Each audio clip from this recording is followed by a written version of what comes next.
Siya yung na pelikula pa nga ito eh, si Vilma Santos pa nga ito eh, na pinatay niya itong massacre yan eh, massacre yan.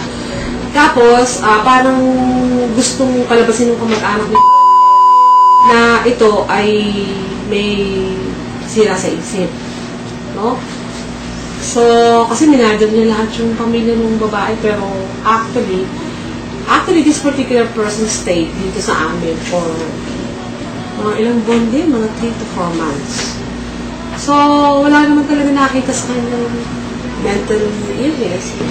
Kaya, napatunayan naman talaga na hindi siya mentally deranged.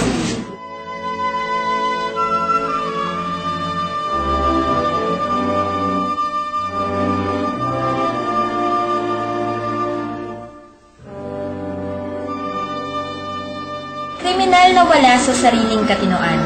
Malalagay ba sila sa dapat nilang pagkalagyan? Silang may dalawang mundo na kinabibilangan. Ang isa ay mundo ng kawalang malay, at ang isa na may nakakulong sa maduming sistema ng ating lipunan. Ang ganun, mga nasisiraan ng ulo, bae. Kumbaga kulang ang pag-iisip niya, kaya nga siya baliw. Ay, mga kinilig, ganyan. Siyempre, baliw yun eh. Kumbaga, yung takbo ng isip niya, hindi katulad sa ating mga normal. Ang iba dyan, di ba, kapag baliw yan eh, walang kasalanan kasi hindi na alam ang ginagawa nila eh. Sa akin, wala naman taong baliw eh. At iba lang yung mundo na ginagalawan nila. Doon sa mundong yun, wala tayo. Sila lang. Sa kanila, sila nagmamayari ng mundong yun. Because of the fear, stigma. Ang lugar ng baliw, sa tawag na abdo. Abdo, yan, baliw yun. Masasabi ko sa kanila, mas baliw sila. Kasi pinapatulan nila yung baliw, mas baliw sila. Silang wala sa tao. Baliw na ngayon tao, gagawin pa nila. Sa akin, personally ko, okay lang ako. Alam po yung takbulis ng ibang tao kasi paningin nila ako, paningin ko sa ibang tao rin, kaya sa mukha ko.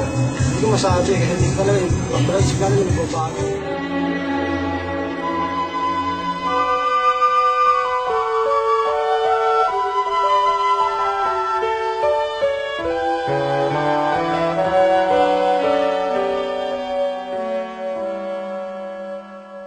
Well, I would say that actually mental illness can be really cured as long as the community itself will be aware on how to deal with our mentally ill clients.